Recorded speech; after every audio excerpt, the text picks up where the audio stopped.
بسم عبون ودن منفس قدسن حدا أملاخ آمين. علتاوي نباب صوم اللدت صنوي إسران كلتن تحساس كلتشحن صنع مشتن تخوينو عيني نسكفته نسقانا خاخذت للبي كفيته مزمور زمر مسعواب حبيبي ዕብራውያን ምዕራፍ 6 ካብ 1 ክሳብ 13 ስለዚ ናይ ክርስቶስ መጀመርታ ነገሩ ሓዲግና ብንስሓ ከሙት ግብሪ ብእምነት በአምላኽ ብትምህርቲ ጥምቀት ብመንባር ኣእዳው ብትንሳኤ ሙታት ብናይ ዘለዓለም ፍርዱን ከም በሓድሽ መሰረታይ ንሰርት እሞ ናብ ፍጻሜ ንሕለፍ ኣምላኽ እንተፈቀዶስ ነዚ ድማ ክንገብሮ ኢና እቶም ሓደ ግዜ ብርሃን ዝተቐበሉ ሰማያዊ ህበት ዝጠዓሙ ተባዓልቲ መንፈስ ቅዱስን ዝኾኑ ነቲ ሰናይ ዝኾነ ቃል ኣምላኽን ሓይሊ ናይታ እትመጽእ ዓለምን ዝጠዓሙ እንተወደቑ ንወዲ ኣምላኽ ብገዛእ ፈቓዶም ከም ብሓዲሽ ሰቒሎም መላገፂ ስለ ዝገበርዎ ብንስሓ ክምለሱ ኣይከኣልን እዩ። እታ ብዙሕ ግዜ ነቲ ኣብኣ ዝወረደ ዝናብ ዝሰተየት ምድሪ ነቶም ንረብሖኦም ዝሓርስዋ ዝጠቅም ፍረ እንተሃበቶም ካብ ኣምላኽ በረኸት ትቕበል። እሾኹን ዳንዴርን እንተኣብቆለት ግና መርገም ኣብ ልዕሊኣ ዘንጠልጠለ ጥቕሚ ዘይብላ ምድሪ እያ። መወዳእታ ከዓ ምንዳድ እዩ። ኣቱም ፍቑራተይ ኣምላኽ ነቲ ነቶም ቅዱሳን ዘገልገልኩምዎምን እተገልግልዎ ዘለኹምን ግብርኹም ንስሙውን ዝገበርኩምዎ ፍቕርኩም ዝርስዕ ገፋዒ ኣይኮነን እሞ በኣኻትኩምሲ ከምዝኳ እንተተዛረድና ዝሓይሽን ንምድሓን ብዝኸውንን ንእመን ኣሎና ነቶም ብእምነትን ብትዕግስትን ነታ ተስፋ ዝወርስዋ ምእንቲ ክትመስልዎም እምበር ድንዙዛት ከይትኾኑስ ነፍሲ ወከፍኩም ክሳዕ መወዳእታ ንምምላእ ተስፋኡን ንምጽናዕን እቲ ትግሃት እዚ ከርኢ ንደሊ ኣሎና። ኣምላኽና ኣብርሃም ተስፋ ክህቦ ከሎ ካብ ስሙ ዝዓቢ ዝምሕለሉ ካልእ ስለ ዘይተረኽበ ብሓቂ ክባርኸካን ከብዝሓካን እየ እንዳበለ ብስሙ መሓለ።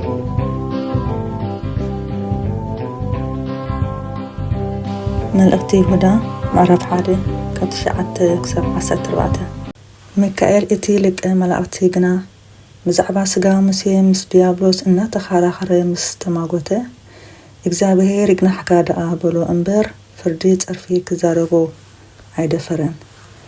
እዚኣቶም ግና ነቲ ዘይፈለጥዎ ይፀርፍዎ በቲ ብባህርዮም ከምቶም ኣእምሮ ዘይብሎም እንስሳታት ገይሮም ዝፈልጥዎ ብኡ ነታ ርእሶም የጥፍእዋ ኣለዉ። ብመንገዲ ቃየል ስለ ዝኸዱ ምንቲ ገንዘብ ኣብ ስሕተት በልዓም ስለ ዝጸደፉ ከም ቆሬ ስለ ዝዓለዉ ከዓ ጠፊኦም እዮም እሞ ወይሎም። እዚኣቶም ኣብቲ ናይ ፍቕሪ መኣድኹም ጸያዒቶ እዮም። ከይሓፈሩ ኣብ መኣድኹም ይሳተፉ ንገዛእ ርእሶም ጥራይ ይጓስዩ። ንፋስ ንየው ነጀው ዝደፍኦ ማይ ዘይብሉ ደመና እዮም። ካብ ሱረን ዝተመንቆሳ 2 ሳዕ ዝሞታ ፍረ ዘይብለን ኣዋም ሓጋይ እዮም። ነቲ ነውሪ ርእሶም ዘዕፍርዎ ብርታዓት ማዕበል ባሕሪ ብርግርግ ዝብሉ ከዋኽብቲ እዮም። ነዚኣቶም ግብ ዝበለ ጸልማት ንዘለዓለም ተዓቂሩሎም ኣሎ። ሄኖክ እቲ 7ይ ካብ ኣዳም ነዚኣቶም እነሆ ጎይታ ንኹላቶም ክፈርዶም ኢሉ ምስ ኣእላፋት ቅዱሳቱ መጺኡሎ ነቶም ፍርሃት እግዚአብሔር ዘይብሎም ኩላቶም ድማ ብዛዕባ እቲ ዝገበርዎ ኩሉ እኩይ ግብርን ብዛዕባ እቲ ሓጣኣንን ገፋዕትን ብዛዕባኡ ተዛረብዎ ዘበለ ኩሉ ዘረባ ድርቅናን ክቐጥዖም እዩ ኢሉ ተነበየሎም። ፀሓይ በሪኹ ግዜ ስራሕ ትምህርቲ ተዋፊረ ኣብ ስራሕ ከጽንዕ መስናዕቲ ምስጋናኻ ይዓዝዝ ብመሎ መዓልቲ። ግብረ ሐዋርያት ምዕራፍ 10 ካብ 2 ስጋብ 9 ኣብ ቂሳርያ ቆርኔሌዎስ ዝስሙ ሰብኣይ ነበረ። ንሱ ኣብቲ ጣልያናዊ ዝበሃል ጭፍራ ሓለቓ ሚእቲ ጻድቕ ምስ ኩሉ ስድራ ቤቱ ድማ ንኣምላኽ ዝፈርህ ንህዝቢ እውን ብዙሕ ምጽዋት ዝመጽኡት ኩሉ ሰዓት ከዓ ንኣምላኽ ዝልምን እዩ። ብታስዕቲ ሰዓት ናይ መዓልቲ ኣቢሉ ድማ ብጉሁድ ትርኢት መልኣኽ ኣምላኽ ናብኡ ኣትዩ ኦ ቆርኔሎስ ኩሉ ረኣየ። ንሱ ከዓ ጠሚቱ ሰንቢዱ እንታይ እዩ ጌታ ይበለ።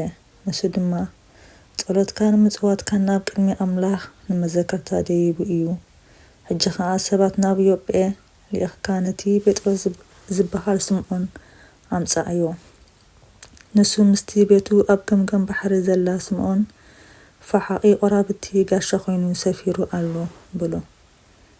እቲ ዝዛረቦ ዝነበረ መልኣኽ ምስ ከደ ከዓ ካብቶም ገላውኡ ክልተ ካብቶም ዘይፍለይዎ ከዓ ሓደ ሕያዋይ ሓሽከር ጸውዐ እሞ ነቲ ዝኾነ ኩሉ ኣዘንትዩ ናብ ዮጴ ለኣኾም።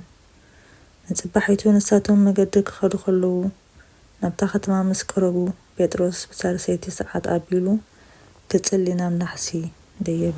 ኣብዚ ናይ ድንኳን ቤት ኣብ ቤት ግሽነተይ ስርዓታትካ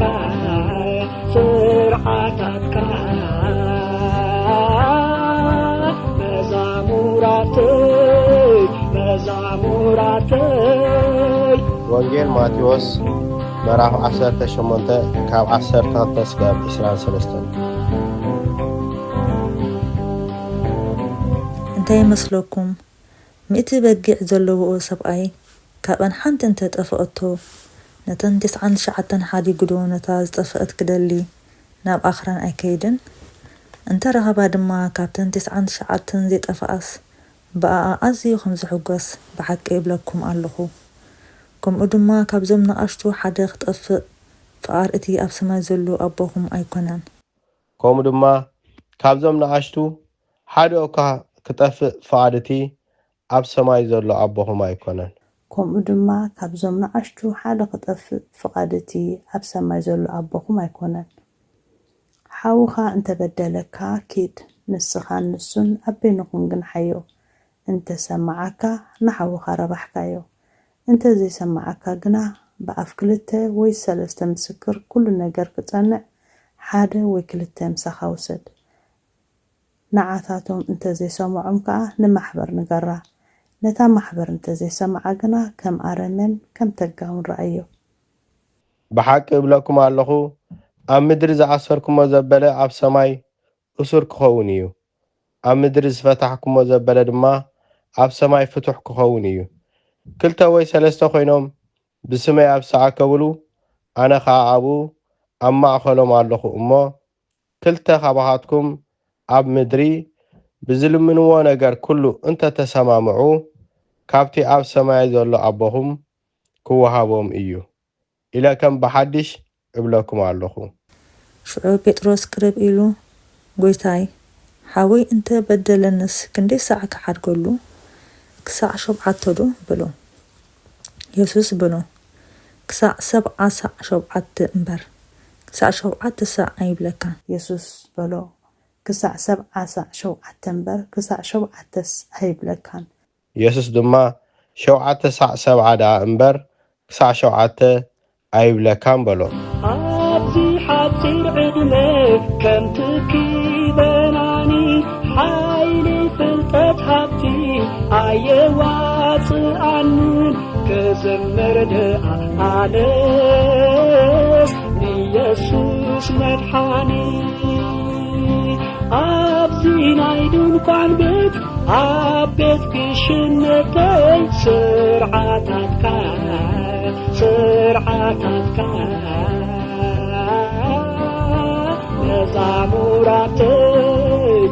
መዛሙራተይ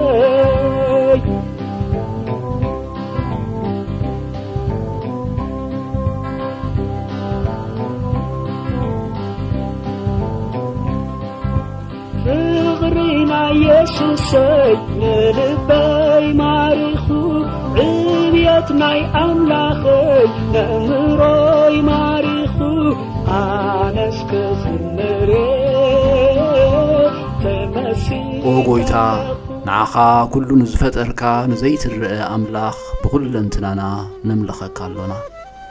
ኦ ንኩሉ ጥበብ ሓያል ዝኾንካ ጐይታ ናይ ንግሆ ምስጋና ንውፍየልካ ኣሎና።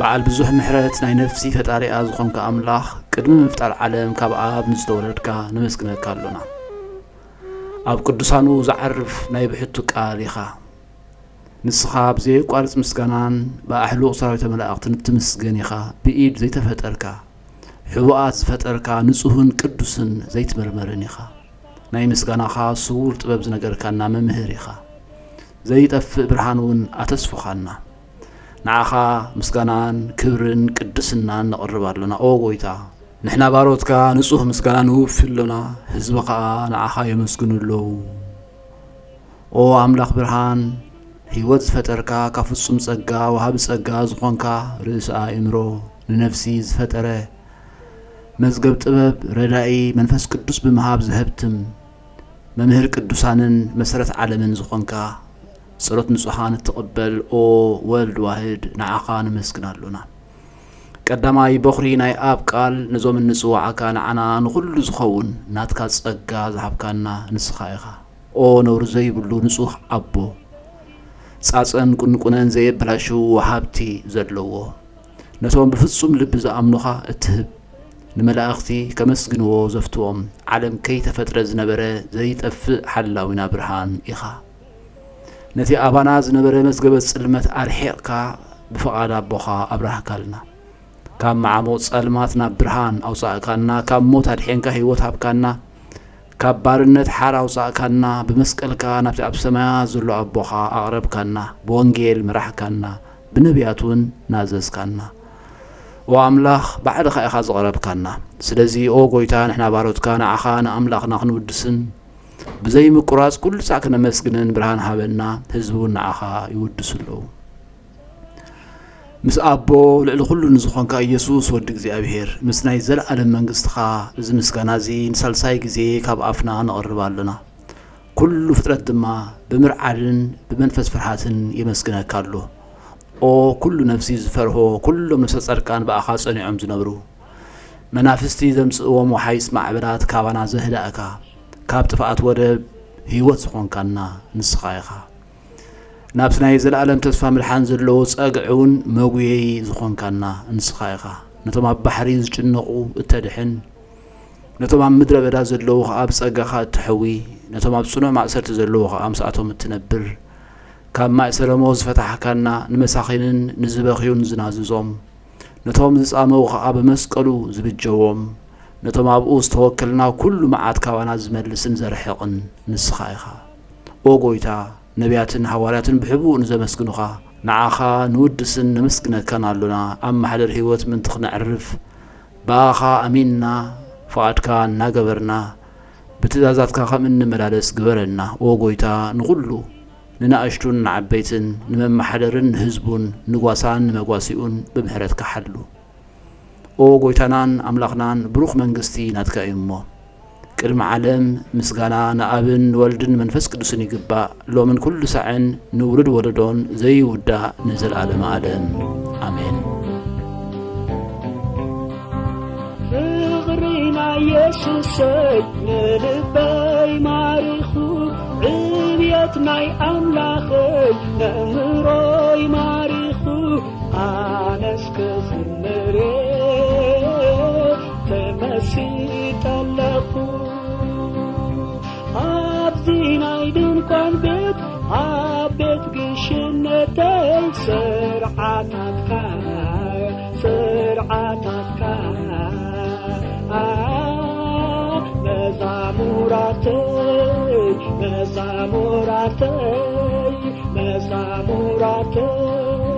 مزاموراتي